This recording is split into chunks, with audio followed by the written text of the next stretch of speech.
Bismillahirrahmanirrahim. Assalamualaikum warahmatullahi wabarakatuh. Innal hamdalillah nahmaduhu wa nasta'inuhu wa nastaghfiruh wa na'udzu billahi min shururi anfusina wa sayyiati a'malina. May yahdihillahu fala mudilla lahu wa man yudlil fala hadiya lahu. وأشهد أن لا إله إلا الله وحده لا شريك له وأشهد أن محمدا عبده ورسوله اللهم صل وسلم وبارك وأنعم على هذا النبي الكريم وعلى آله وأصحابه ومن سار على نهجه إلى يوم الدين أما بعد رب اشرح لي صدري ويسر لي أمري wahlul 'uqdatam min lisani yafqahu qawli. Bahagia rasanya dapat kembali membersamai bapak-bapak dan jemaah Masjid Andalas di bulan suci Ramadan yang penuh berkah ini. Yang alhamdulillah hari ini kita telah memasuki hari yang ke-15 dari bulan Ramadan, di pertengahan bulan Ramadan. Semoga Allah Subhanahu wa taala senantiasa memberkati kita dan memberikan terus inayah dan i'anah pertolongannya agar kita dapat terus berzikir, mengingat kepadanya, pandai bersyukur, dan kemudian beribadah dengan sebaik-baiknya. Sebagaimana doa yang diajarkan oleh Nabi SAW, Allahumma inni ala dzikrika wa syukrika wa husni ibadatik. Ya Allah, tolonglah aku untuk senantiasa dapat berzikir kepadamu, bersyukur kehadiratmu, dan beribadah sebaik-baiknya kepadamu. Di antara keistimewaan bulan Ramadan adalah kita semakin akrab dengan Al-Quran. Bahkan di dalam hadis yang sahih diceritakan oleh Abdullah bin Abbas radhiyallahu anhu dalam Sahih Bukhari, kana Rasulullah sallallahu alaihi wasallam ajwadan nas wa ajwadu ma yakunu fi Ramadan hina yalqahu Jibril yudarisuhul Quran. Adalah baginda Rasulullah sallallahu alaihi wasallam orang yang paling dermawan, dan puncak kedermawanannya adalah pada bulan Ramadan tatkala Jibril datang kepadanya mudarasah Al-Quran, yaitu kembali mengulang apa yang telah pernah diturunkan atau dibacakan kepada beliau. Istilah kita adalah murajaah. Karena demikian gembiranya Rasulullah SAW, maka dia semakin dermawan, semakin banyak memberi. Diibaratkan di dalam hadis tersebut, ya, ka'annahu ar-rihul mursal. Kedermawanannya itu bagaikan angin yang bertiup, ya, di mana Rasulullah SAW sangat ringan tangan untuk memberikan apa saja yang ada padanya untuk orang-orang yang lain yang membutuhkan. Jamaah sekalian yang dirahmati oleh Allah Subhanahu wa taala, olehnya itu Al-Qur'an ini adalah bulan Al-Qur'an. Syahrul Ramadan alladzi unzila fihi al-Qur'an hudan lin-nas wa bayyinatin minal huda wal furqan. Bulan Ramadan adalah bulan diturunkannya Al-Quran sebagai petunjuk bagi manusia dan penjelasan tentang petunjuk tersebut. Nah, salah satu cara paling tepat untuk berinteraksi dengan Al-Quran setelah kita membacanya, setelah kita mentilawah Al-Quran, ya, adalah dengan mentadabburi atau berusaha memahami maknanya. Bahkan, ya, dalam konteks ini Allah Subhanahu wa taala mencela sejadi-jadinya orang yang tidak mau mentadabburi Al-Quran. Allah Subhanahu wa taala berfirman, "Afala yatadabbaruna al-Quran am 'ala qulubin aqfaluha?" Maka mengapakah mereka tidak mau mentadabburi Al-Quran? Ataukah sudah ada kunci-kunci, gembok-gembok yang mengunci hati-hati mereka? Jadi Al-Quran ini setelah dibaca, juga harus kita tadabburi. Dan sesungguhnya jamaah sekalian yang dirahmati oleh Allah Subhanahu wa taala, ada perbedaan antara tadabbur dan tafsir. Ya. Tafsir ini adalah domain daripada para ulama. Kalau tadabbur adalah merupakan kewajiban setiap muslim untuk mempelajari, mentadabburi Al-Quran. Apa makna tadabbur sebenarnya? Ya. Kata-kata tadabbur itu berasal dari kata ad-dubur, sesuatu yang di belakang. Artinya apa yang kita baca meninggalkan bekas. Ya. Meninggalkan bekas, tidak kita baca dan lewat begitu saja. Bagaimana meninggalkan bekas ini? Orang boleh berbeda-beda dan bertingkat-tingkat. Para ulama yang mengetahui makna-makna Al-Quran lebih banyak dan lebih mendalam, tentu ketika dibacanya akan terungkap makna-makna yang sangat mendalam. Tetapi seorang muslim yang awam sekalipun tidak berarti dia melewatkan bacaannya. Ya. Seorang yang membaca Al-Quran kemudian melewati nama-nama Allah, apalagi lafzul jalalah Allah, maka seperti yang digambarkan di dalam Al-Quran sendiri, Allah Subhanahu wa taala berfirman, "Idza dzukirallahu wajilat qulubuhum wa idza tuliyat 'alaihim ayatuhu zadatuhum iman." Apabila disebutkan nama Allah, maka bergetar hatinya. Begitulah seharusnya ketika kita membaca Al-Quran. Bahkan ketika kita baru melafalkan Bismillahirrahmanirrahim, kita melewati lafal Allah, maka ketergetaran hati, yang kalau istilah salah seorang ulama adalah al-irti'asyatul wujdaniyah, getaran-getaran jiwa. Itulah makna tadabbur. Getaran jiwa itulah yang kemudian membuat kita semakin khusyuk dalam membaca Al-Quran, semakin dekat dengan Allah Subhanahu wa taala. Maka para ulama mengatakan sejatinya tadabbur itulah yang akan menuntun seseorang untuk mengamalkan Al-Quran. Maka makna asasi daripada tadabbur itu adalah al-amal bil Quran, yaitu mengamalkan Al-Quran. Oleh sebab itu jamaah sekalian yang dirahmati oleh Allah Subhanahu wa taala, ada satu buku yang baru terbit beberapa waktu lalu, sangat baik sekali. Ini disusun oleh sekumpulan para ulama yang memiliki spesialisasi di bidang Al-Quran dan tafsir. Mereka menamakan kitab ini Hidayatul Quranil Karim. Bagaimana mendapatkan pelajaran-pelajaran dari Al-Quranul Karim. Siyabatun mu'asirah li akthar min asyarati alafi hidayah. Ini adalah bentuk penyajian yang sesuai dengan model pembahasan kekinian, dari lebih 10.000 pelajaran dari Al-Quranul Karim. Setiap surah ini ada beberapa pelajaran di dalamnya. Nah, dalam kesempatan ini jamaah sekalian yang dirahmati oleh Allah Subhanahu wa taala, saya ingin mengajak kita untuk mentadabburi satu surah yang sering kita dengarkan, Satu surah yang sangat familiar dengan kita di juz 30, yaitu surah Asy-Syarh, Alam nashrah laka sadrak. Kita baca insyaallah, dan mudah-mudahan Allah Subhanahu wa taala memberikan kepada kita banyak sekali pelajaran, dan Allah Subhanahu wa taala memberikan kepada kita demikian banyak hidayah. Bismillahirrahmanirrahim. A'udzubillahi minasyaitonir rajim. Bismillahirrahmanirrahim.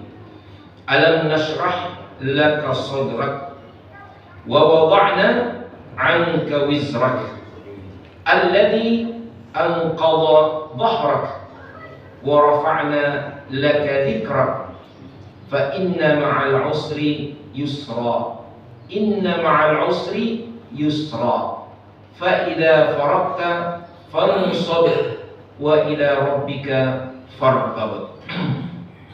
Kita terjemahkan secara singkat dan global, Alam nashrah laka sadrak. Apakah belum dilapangkan hatimu wahai Muhammad, ya. Wa wada'na 'anka wizrak, dan kami telah hapuskan semua kesalahan, alladzi anqadha dhahrak, yang telah memberatkan punggungmu, wa rafa'na laka dzikrak, dan telah kami tinggikan penyebutanmu, fa inna ma'al usri yusra, maka sungguhnya bersama dengan kesulitan ada kemudahan.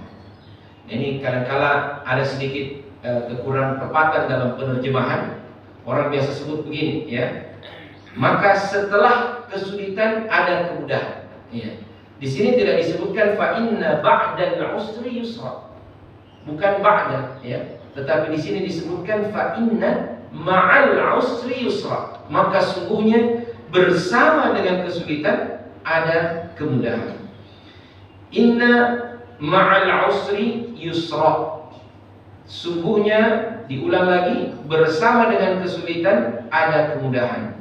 Fa idza faragta fansab, kalau engkau telah selesai mengerjakan satu kebaikan, maka bergegaslah mengerjakan kebaikan berikutnya. Wa ila rabbika farghab, maka kepada Tuhanmu hendaknya kamu penuh pengharapan.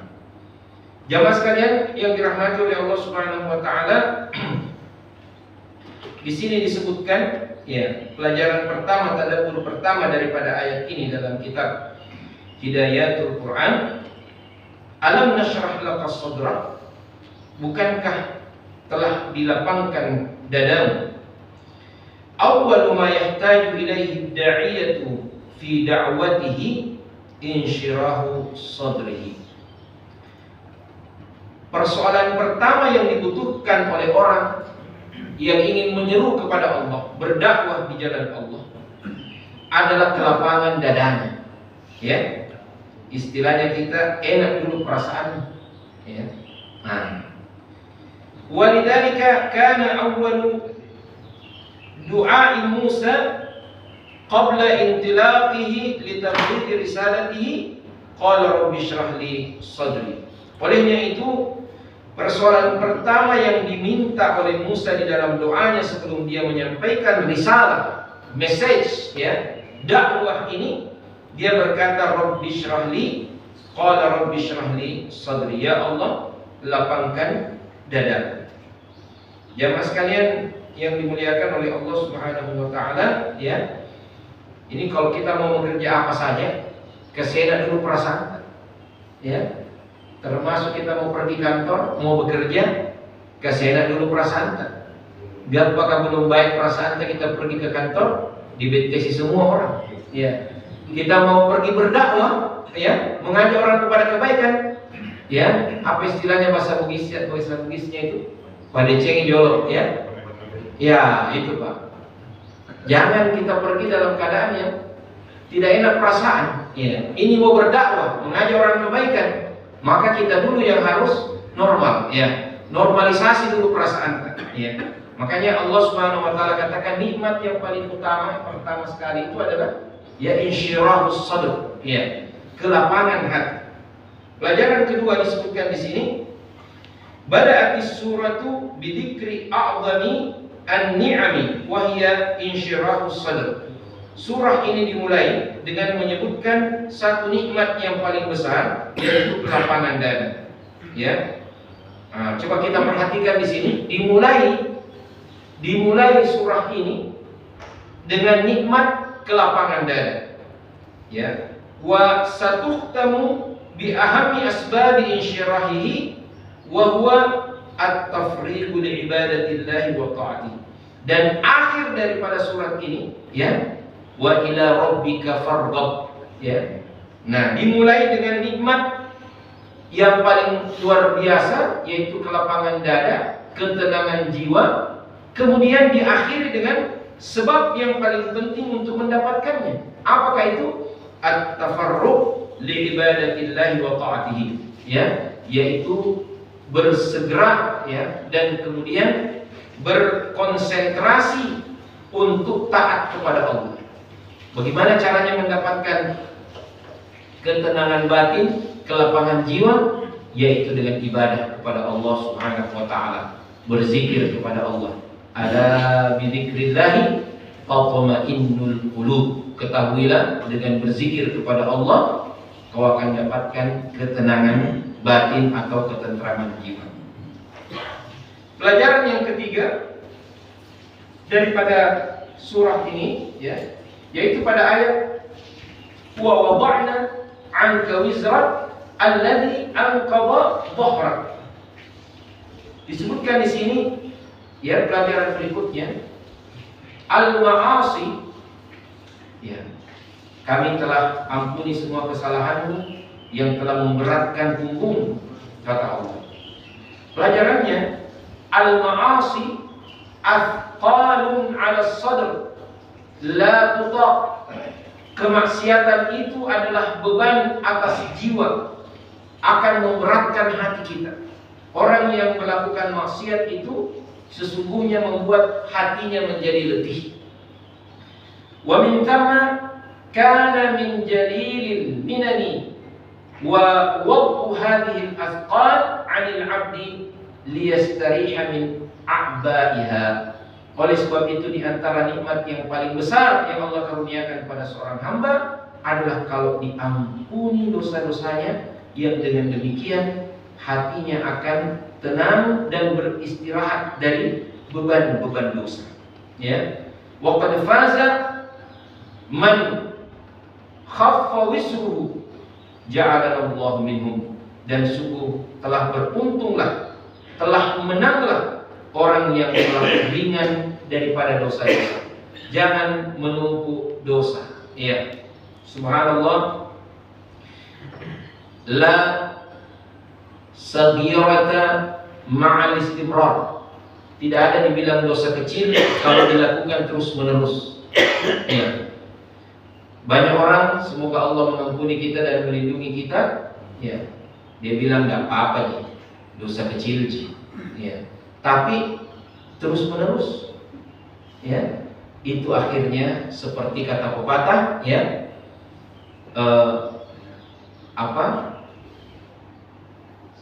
bukit yang besar, ya, itu dimulai dengan kerikil-kerikil yang ditimbun. Ya. Dosa kecil jangan dipandang enteng, jamaah sekalian yang dirahmati oleh Allah. Bukan karena dosanya, tapi kepada siapa kita berdosa. Ya. Kita kalau bersalah, ya, kepada manusia, kadang-kala kita merasa berat sekali kalau itu orang yang kita tempat melakukan banyak kebaikan kepada kita. Ya, kita tidak mau salah-salah. Ya, bahkan bukan hanya dosa, ya, hal-hal yang tidak pantas pun kita tidak mau, karena kita menghormati orang tersebut, menghargai, karena dia sudah banyak berbuat baik kepada kita. Bagaimana lagi dengan Allah Subhanahu wa taala yang telah memberikan kita semuanya? Ya, subhanallah. Saya baru-baru kemarin menjenguk seorang kerabat yang sakit, yang mana dia dipakaikan oksigen. Ya. Ini oksigen ternyata mahal juga, Pak. Ya, subhanallah. Ada juga mafianya, ya. Sebagaimana hal-hal banyak di negeri kita ini, semua ada mafianya, ya. Subhanallah. Kemudian bukan itu kita bahas, ya. Bukan mafia oksigen, ya. Tapi mafia Pertalite, ya. Ayo jauh sekali ini. Kenapa jadi jauh sekali, ya? Nah, intinya mahal, Pak. Nah, ternyata kita ini hidup dengan oksigen yang gratis saja. Ini satu nikmat saja, Pak, dari Allah Subhanahu wa taala. Kalau kita mau renung-renungkan betapa banyaknya kita sudah menghirup oksigen dengan gratis, Allah Subhanahu wa taala berikan kepada kita. Lantas mengapa kita mau mendurhakai Allah Subhanahu wa taala? Dan lagi, dosa yang Allah Subhanahu wa taala larang kita melakukannya itu untuk kebaikan kita. Ya. In ahsantum ahsantum li anfusikum. Kalau kau berbuat baik, itu untuk dirimu sendiri. Allah tidak ambil keuntungan dengan kebaikanmu. Wa in asatum falaha. Kalau kau berbuat buruk, kau rugikan dirimu sendiri. Allah tidak akan pernah rugi sedikit pun dengan perbuatan dosamu. Dalam satu hadis qudsi, Allah Subhanahu wa taala berfirman, diriwayatkan oleh baginda Rasulullah sallallahu alaihi wasallam, ya, "Lau anna awwalakum wa akhirakum wa insakum wa jinnakum kanu ala afjari rajulin wahidin minkum ma naqasa dzalika min mulki syai'a." Seandainya orang yang paling pertama ada sampai yang paling terakhir ada dari semua jin dan manusia, bukan manusia saja, jin, berada dalam keadaan orang yang paling durhaka yang pernah ada, ya, taruhlah seperti Fir'aun, manusia paling kurang ajar, ya. Kemarin saya dari Mesir dibawa ke museum, ya, nasional Mesir, dilihat itu muminya Fir'aun, ya. Enaknya rasanya mau sekali dicapai ini orang paling kurang ajar ini, ya. Subhanallah. Seandainya semua manusia seperti itu, kata Rasulullah SAW, itu tidak akan mengurangi sedikit pun daripada kekuasaan Allah. Kalau kita berlaku dosa, kita tonji yang rugi, ya. Nah, oleh sebab itu jangan membebani jiwa dengan dosa itu sendiri. Pelajaran berikutnya, jamaah sekalian yang dirahmati oleh Allah Subhanahu wa taala, al-'abdu shalih yara taqsirahu fi syukri an'umillahi dhunuban tuthkilul kahil wal 'abdul ghafil allahi yajtarihul kaba'ir wa la tahtazzu lahu sya'rah. Orang saleh melihat dirinya kurang bersyukur saja adalah sesuatu yang sangat berat.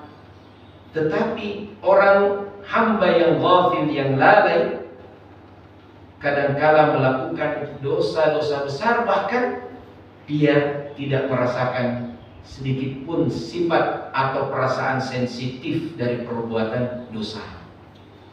Jadi jamaah sekalian yang dirahmati oleh Allah Subhanahu wa taala, kalau kita masih sensitif dengan perbuatan dosa, Pak, tidak ada orang yang lepas dari dosa. Tapi kalau kita masih memiliki rasa sensitif, berdosa kayak bersalah kepada Allah, mudah-mudahan itu tanda-tanda kebaikan.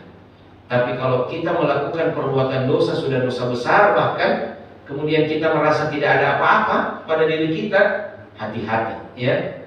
Jangan sampai hidayah sudah dicabut dari diri kita. Kemudian Allah Subhanahu wa taala berfirman, ya, wa rafa'na laka dzikrak, dan Allah meninggikan penyebutanmu, ya. Di sini disebutkan satu riwayat dari Qatadah, dia berkata, rafa'allahu dzikra nabiyhi fid dunya wal akhirah. Allah meninggikan derajat nabinya dengan selalu disebutkan di dunia dan akhirat. Falaisa khatibun wala mutashahhidun wala sahibu salatin illa yunadi. Tidak ada seorang khatib, ya, ataupun orang yang bertasyahud atau orang yang salat, illa yunadi, kecuali dia akan mengucapkan asyhadu an la ilaha illallah wa asyhadu anna muhammadan rasulullah. Aku bersaksi tiada Tuhan yang berhak disembah melainkan Allah, dan aku bersaksi bahwasanya Muhammad itu adalah utusan Allah. Di antara nikmat Allah yang paling tertinggi, ya, inilah manusia yang paling banyak disebutkan oleh manusia, Pak. Ya, sehebat-hebatnya itu siapa tokoh, ya, yang pernah menggoncangkan dunia, namanya Alexander, ya, the Great, dari Macedonia, ya, Yunani. Sehebat-hebatnya dia sudah keliling mulai dari Eropa, Asia, Afrika, bahkan sampai ke India. Tapi berapa orang yang sebut dan doakan, Pak? Ya, kecuali kalau kita baca dari buku sejarah baru disebutkan.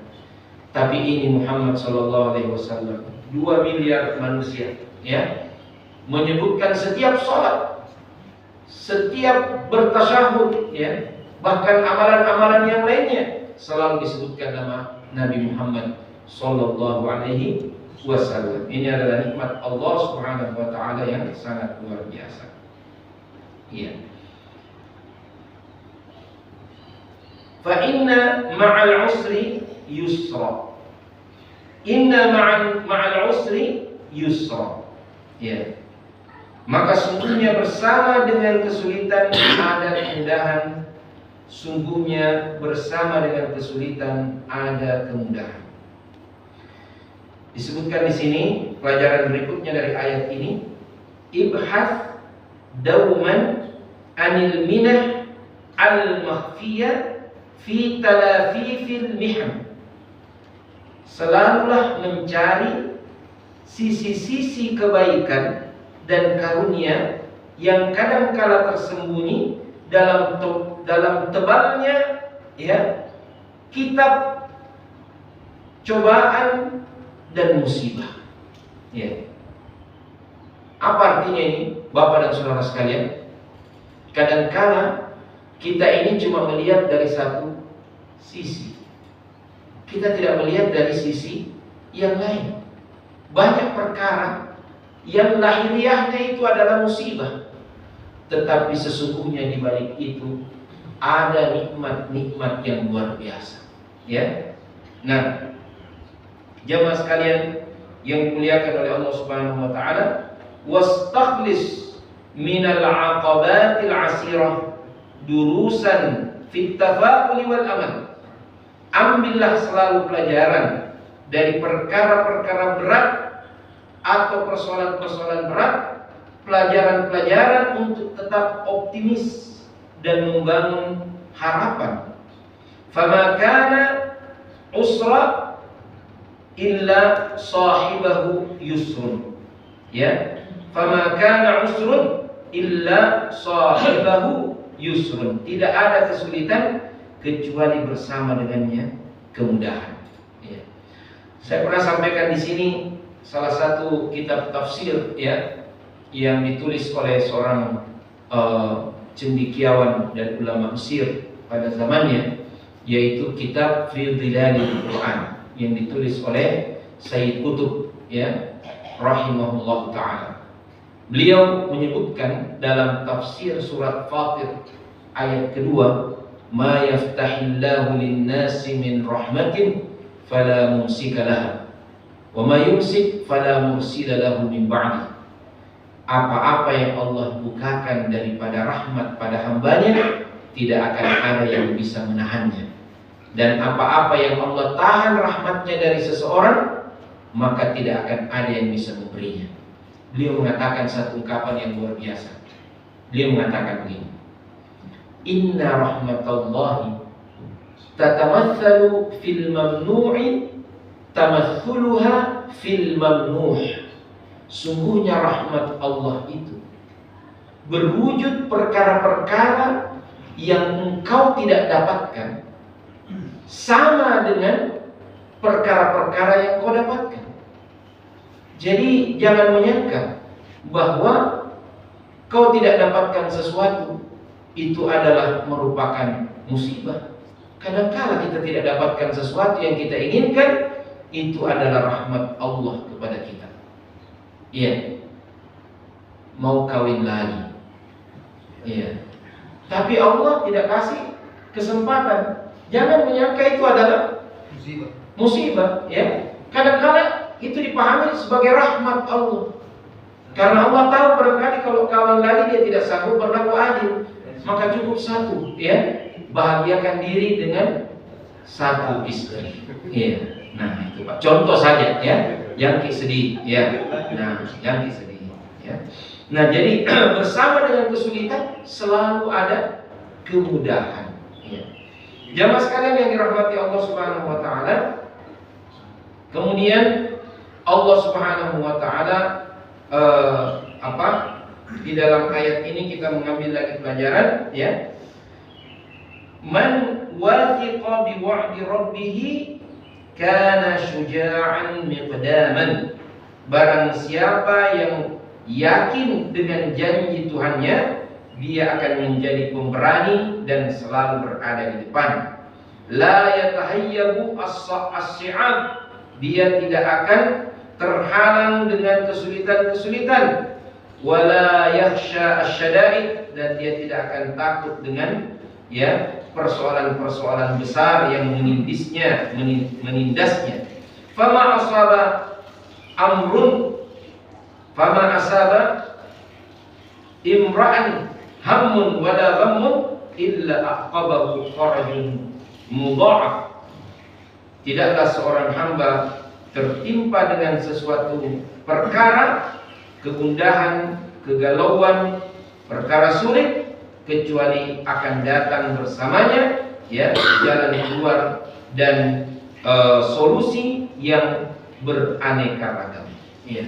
Ini harus menjadi yang membangun optimisme kita. Ayat ini membangun optimisme kita. Kita jangan pernah ya kehilangan harapan kepada Allah Subhanahu wa taala. Ini sekali lagi pelajaran dari saudara-saudara kita yang ada di Palestina, di Gaza. Betapa luar biasa perjuangan mereka, seakan-akan istilahnya menghadapi kemustahilan. Ya. Kekuatan senjata daripada penjajah yang luar biasa, membuat luluh lantak semua bangunan. Tetapi semua itu tidak bisa meruntuhkan iradah mereka, keinginan kuat mereka, semangat mereka, harapan mereka. Sehingga subhanallah ya, ini menjadi contoh bagi kita bagaimana yang namanya berharap kepada Allah Subhanahu wa taala. Orang-orang beriman digambarkan di dalam Al-Qur'an. Ya.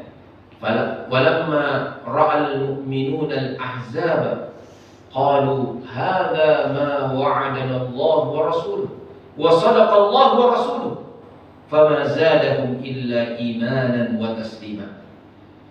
Orang-orang yang beriman ketika pasukan musuh itu sudah datang berbondong-bondong menjadi pasukan yang sangat banyak, mereka tidak menjadi ciut nyalinya. Bahkan mereka melihat inilah kebenaran daripada janji Allah. Orang-orang beriman berkata, inilah janji Allah ya, dan Allah dan Rasulnya tidak akan pernah mengingkari janjinya. Dan tidaklah perkara sulit itu melainkan menambah semangatnya lebih besar dan menambah imannya serta penyerahan dirinya kepada Allah Subhanahu wa taala. Nah, berbeda dengan orang-orang munafik. Ya, ayat sebelumnya pada surat Al-Ahzab, wa yaqulul munafiquna ma wa'adana Allahu wa rasuluhu illa ghurura.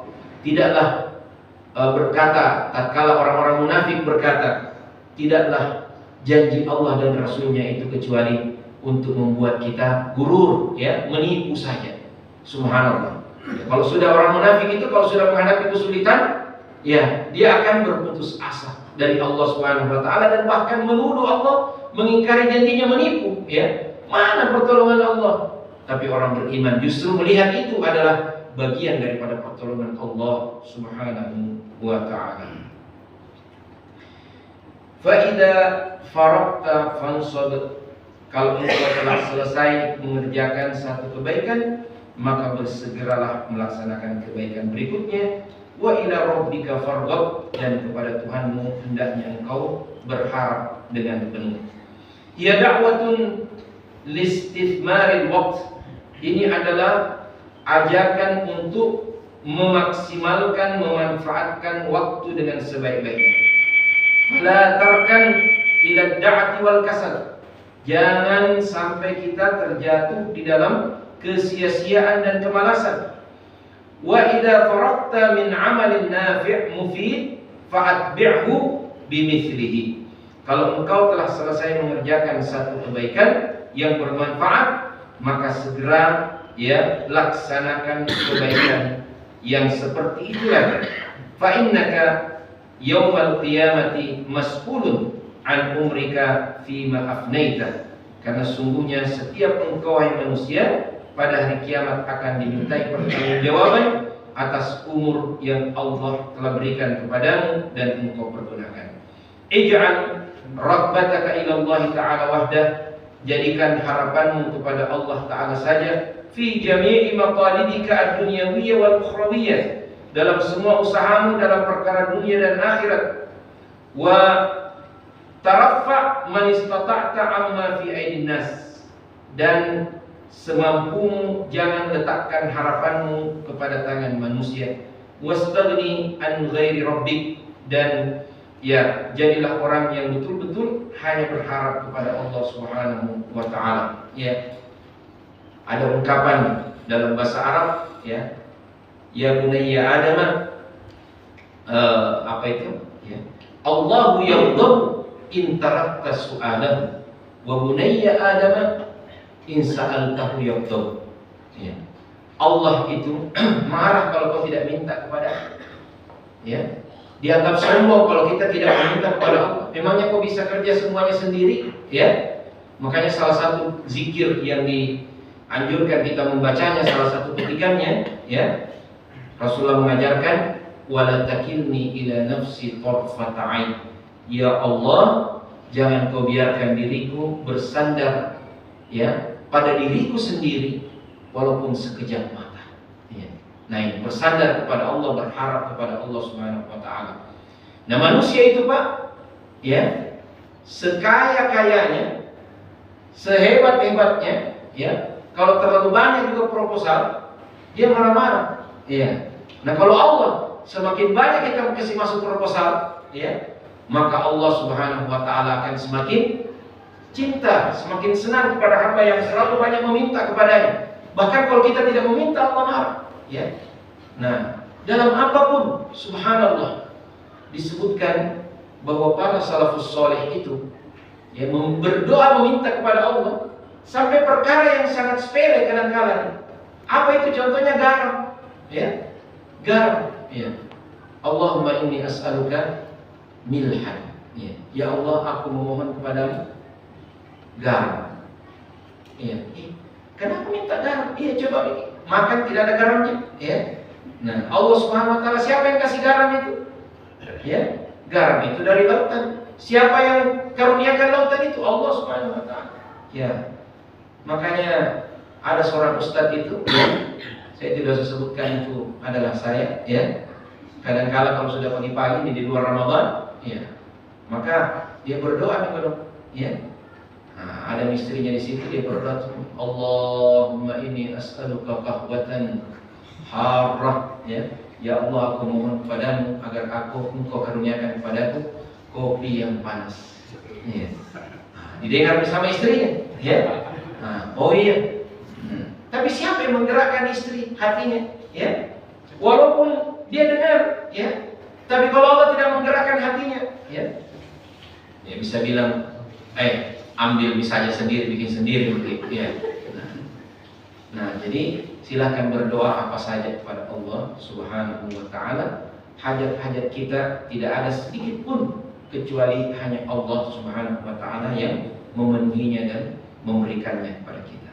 Semoga ada manfaatnya, dan kalau ada yang benar hanya dari Allah Subhanahu wa taala semata. Kalau ada yang salah dan khilaf itu dari diri kami sendiri. Na'udzubillah min dzalik. Sebagaimana biasa, saya persilahkan, ya, mewakili panitia untuk jika ada hal-hal yang ingin ditanyakan, didiskusikan. Semoga Allah Subhanahu wa taala menambah pengetahuan kita. Silakan, Pak. Ayo, silakan. Ya, Bapak. Ya. Assalamualaikum warahmatullahi wabarakatuh. Waalaikumsalam. Tadi dari disampaikan tadi ada disinggung peranan jin. Ya. Nah, apakah ada korelasinya dengan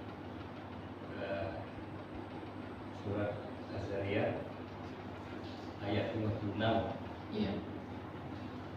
Wa ma Khalaqtul jinna wal wal insa illa liya'budun. liya'budun. Ada korelasinya dengan ayat fisika? Baik.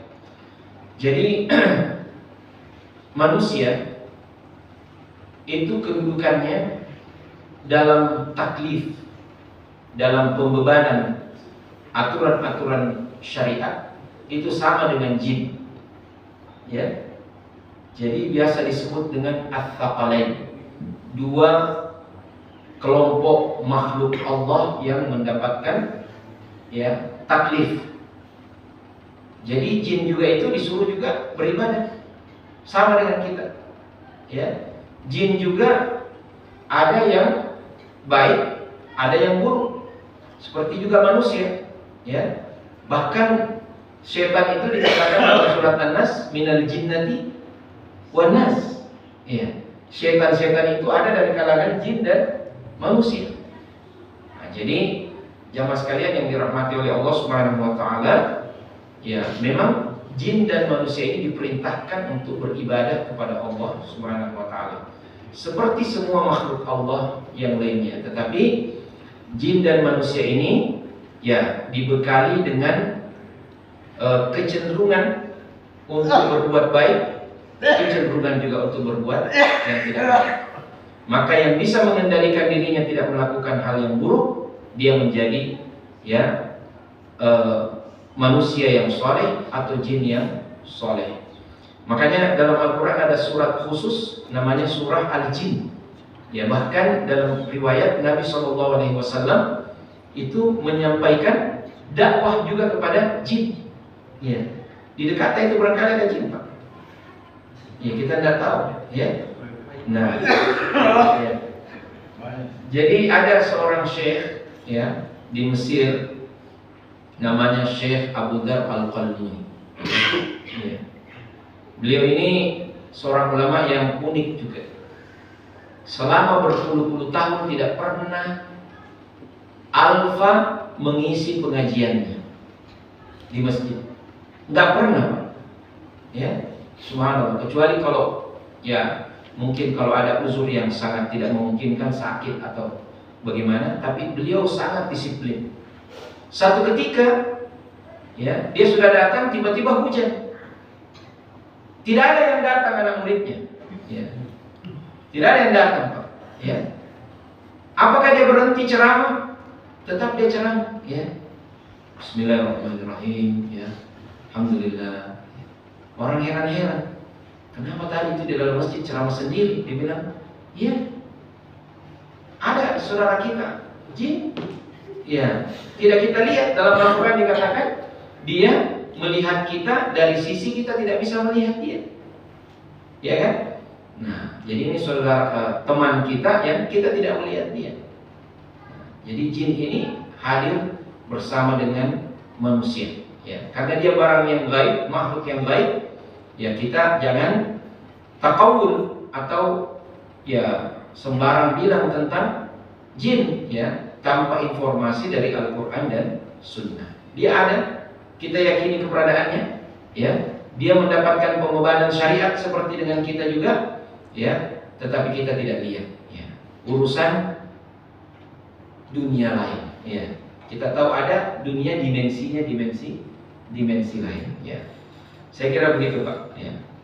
Tapi jangan terlalu cepat mengasosiasikan sesuatu itu pasti jin, ya. Nah, ada orang tiba-tiba sakit langsung dikatakan, nah, jin. Ya bisa saja memang kemasukan jin, tapi kadang-kadang ya seperti banyak orang yang bertanya ini, dia bilang, kan sudah dibelenggu setan-setan, Ustaz, ya. Kenapa masih ada kejahatan di bulan Ramadan?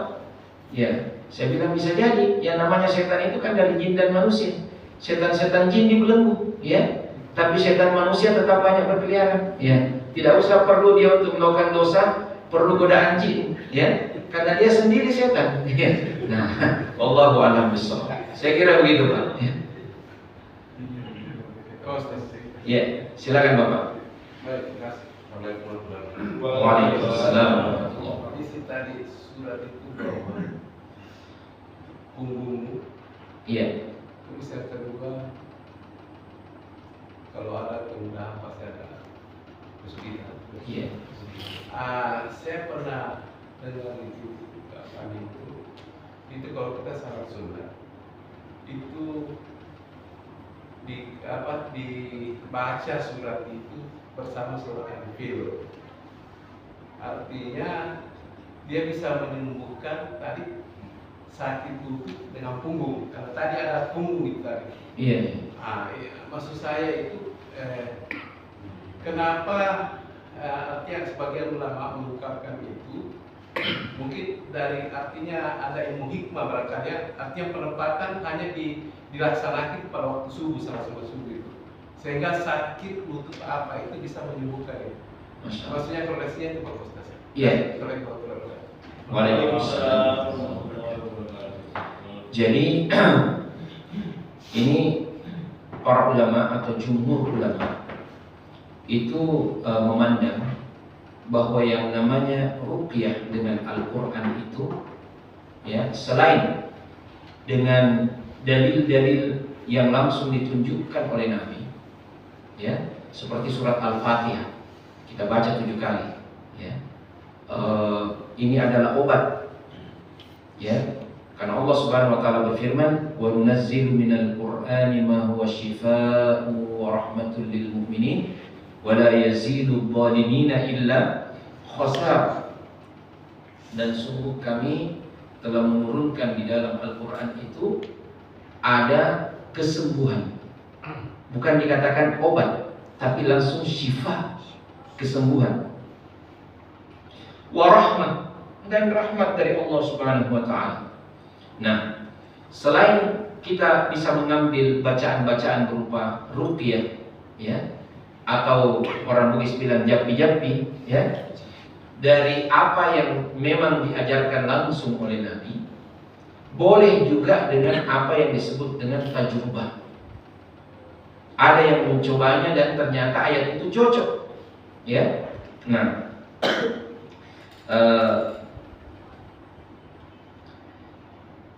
bahkan ya, umpamanya dengan ayat tadi itu ya, ya, alam nashrah laka sadrak ya, wa wada'na 'anka wizrak alladhi anqadha dhahrak ya. Ini dibaca kemudian menjadi penyembuh ya dari penyakit punggung dan juga beratnya ya. Kalau bagaimana itu bisa sakit lutut Pak? Katanya ya, karena berat badan ya kan, berat badan yang tidak seimbang, massa otot yang mulai hilang ya. Makanya subhanallah, menggerakkan kaki itu adalah merupakan olahraga yang paling penting bagi orang yang sudah mulai menua ya. Nah, subhanallah, salah satu pengobatan spiritualnya adalah dengan membaca ayat-ayat Al-Quran. Salah satunya ya, para ulama mungkin ada yang pernah mencobanya dan ternyata alhamdulillah diberikan kesembuhan dengan asbab itu. Maka tidak mengapa kita pakai itu ya. Seperti juga, mohon maaf ini, ada seorang ustadz yang ada tolong baca-bacanya kalau orang ditelan tulang. Saya bilang, apa baca-bacanya? Saya pernah mengalami secara langsung. Maka ketelan tulang, langsung itu ustadz bilang, baca Qul a'udzu birabbil falaq ya. Kita baca Qul a'udzu birabbil falaq min syarri ma khalaq ya, dengan berkah Allah keluar itu tulang ya. Mungkin juga karena kalau kalah di bagian akhirnya kan, Qul a'udzu birabbil falaq ya, memang ditekan, tapi semuanya karena pertolongan Allah Subhanahu wa taala. Bahkan ya ini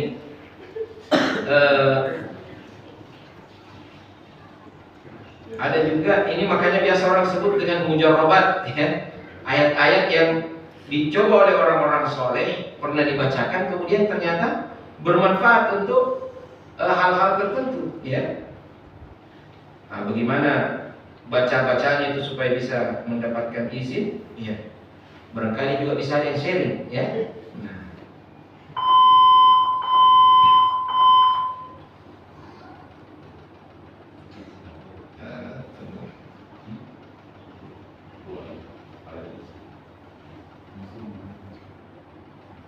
Nah, ini dalam surat Hud ayat 44 ya. Surat Hud ayat 44 ya. Wa qila ya ardu abdi'i ma'aki wa ya sama'u aqli'i wa ghidhal ma'u wa qudiya al-amru wastawat 'ala al-judi wa qila bu'dan lil qaumidh dhalimin ya. Ini menurut Syekhul Islam Ibnu Taimiyah ya, ini bagus dibacakan bagi orang yang kena mimisan. Bahkan sebagian ulama membolehkan ya untuk kita tulis di sini ini ayat. anak-anak mimisan, ya. Nah, itu boleh ya menurut para ulama kita. Ya. Kalau ada anak-anak mimisan, itu menurut tajrubah, ya, pengalaman dari orang-orang soleh, ya, itu jumhur ulama bersepakat tentang kebolehan meruqyah dengan bacaan walaupun belum ada dalilnya langsung dari Nabi, tetapi dicoba oleh beberapa orang soleh dan itu bermanfaat, ya, kita boleh coba juga, ya. Tapi tetap kita pahami bahwa ini namanya asbab kesembuhan itu dari Allah Subhanahu wa Ta'ala. Ini sabab syar'i, begitu Pak, ya. Wallahu ta'ala a'la wa a'lam. Ya.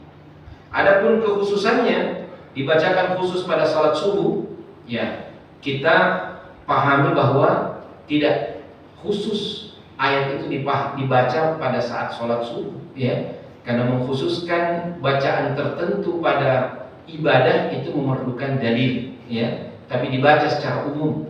Apakah sholat subuh, mau sholat isya, ya, atau kita baca di luar sholat juga boleh, ya. Cuma maksudnya saat sunat, Ustaz. Iya boleh, mau sholat sunat, mau sholat wajib boleh, ya, tapi tidak boleh diyakini bahwa itu adalah sunnah Rasulullah SAW, ya. Dibaca saja sebagaimana bacaan biasa, karena kalau kita meyakini seperti ada kedudukan khususnya pada ibadah tertentu, itu memerlukan dalil secara khusus, ya. Jadi silakan dibaca, mau dibaca sholat, mau dibaca di luar sholat juga tidak mengapa, ya. Wallahu a'lam wa a'lam. Saya kira sudah cukup Pak, ya. Ya. Insya Allah. Oh ya, sayap kanan, ya. Supaya seimbang, silakan. Terakhir. Waalaikumsalam.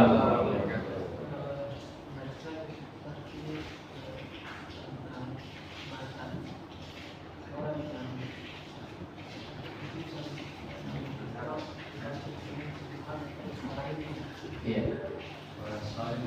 Kebetulan saya kan aja.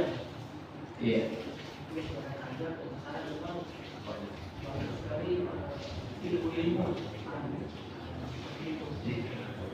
Saya pernah cabut itu tidak ada darahnya. Itu darahnya itu kosong itu baru itu kosong. Iya. Dan orang itu bilang kalau saya mau dokter mau saya ada bagaimana caranya kalau buka saja berhenti darahnya. Tidak ada usaha yang biasa. Sering juga saya dapati pasien yang disuntik tidak tembus nyamuk. Luar biasa. Tidak tembus nyamuk. Lepas. Cincinnya tembus. Ikat di perutnya ada kain-kain. Itu dilepas tembus. Terakhir pernah ada pasien juga rambutnya ada giginya 5, sisa akar 5, kemudian yang tembus 1. Saya bilang saya cabut dulu yang sisa akar yang lebih muda, saya habiskan dulu 5, terakhir 1 yang paling depan tutup. Kemudian saya mau cabut, saya bisa tidak bisa, saya lepas, terus pasiennya bilang saya coba-coba aja gitu. Coba-coba aja gitu, kita mau. Kita baca ini. Itu yang dia sampaikan sudah dibaca. Saya dalam saluran. Saya bilang, tidak usah saya, kita dia baca. Sampai dia bukan itu tangan. Itu dia baca saya gitu. Saya pegang tulisan, saya tajam langsung ke giginya. Saya mau tanya dulu, apakah bacaan-bacaan saya pakai. Jadi kebetulan yang dia sampaikan di baca dalam surah Al-Kahfi. Dalam surah Al-Kahfi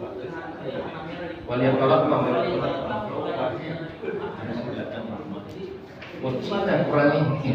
Itu langsung lepas itu.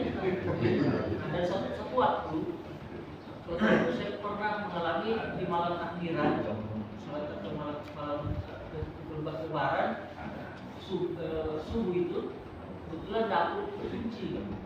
Saya tidak tahu, tiba-tiba pintu itu patah itu punya patah. Gagalnya patah, tidak bisa terlepas di situ. Korek-korek tidak bisa keluar, tidak bisa naik, malam sudah kira ini sudah mau barang ini. Kunci, nah ini dapur ini ini. Saya baca itu ayat itu dalam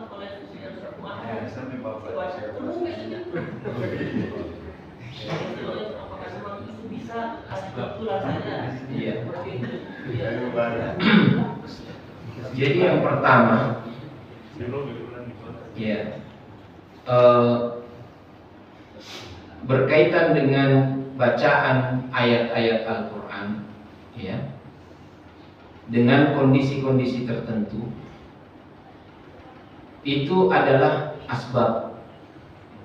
Ya, sebab itu dalam perspektif orang beriman ada dua. Sebab yang sifatnya rasional dan eksperimental, istilah dalam bahasa Arab mujarrab, artinya menurut penelitian, menurut pengalaman. Sebab itu cocok untuk sesuatu, ya. Nah, kalau ada air, ada api, disiram air, ini rasionalnya, ya. Ada sebab yang namanya sebab syar'i, sebab yang sesuai dengan tuntunan syariat, ya. Nah, kadang-kala ini tidak masuk dalam kalkulasi rasional, tapi kalau dilakukan itu dengan izin Allah bisa terjadi sesuatu, ya. Nah, ada tuh orang bilang, ya, beberapa ayat, ya, dia bilang itu orang ini kalau sweeping baca, ya. Ya. Tapi pernah kejadian, ya, kita buru-buru, ya, surah Yasin itu waja'alna min baini aydihim saddan wa min khalfihim saddan, ya, fa aghshaynahum wa hum la yash'urun, ya.